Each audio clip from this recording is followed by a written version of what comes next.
வாழ்க வையகம், வாழ்க வையகம், வாழ்க வளமுடன். குரு வாழ்க, குருவே துணை. அருள்நிதி பேராசிரியர் அன்பழகன் திருவண்ணாமலை.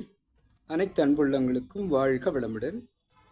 குருவினுடைய ஒரு சிந்தனையிலிருந்து நாம் சிந்திக்கலாம். மகா வாக்கியங்கள் என்ற தலைப்பிலே குரு தந்திரக்கூடிய இந்த வாக்கியங்களை நாம் சிந்திப்போம். பிரஜான பிரம்மம், பிரஜான பிரம்மம், அகம் பிரம்மாஸ்மி, தத்துவமசி, அயனாம்ச பிரம்மம். இந்த மகா வாக்கியங்களுக்கு நாம் சிறிது விளக்கம் பார்ப்போம். பிரஜான பிரம்மம், அறிவே தெய்வமாக இருக்கிறது என்பதாக இருக்கிறது.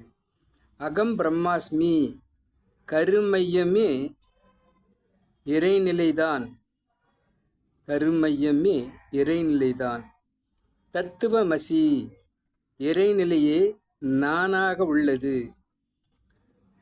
அயனாம்ச பிரம்மம், எல்லாமே இறைநிலையின் சொரூபம்தான் என்பதாக மனிதனாகவும் அறிவாகவும் உள்ளது இறைநிலையேதான் என்பதை விளக்கும் சொற்றொடர்களாக இந்த மகா வாக்கியங்கள் அமைந்துள்ளன என்று குரு அவர்கள் விளக்குகிறார்.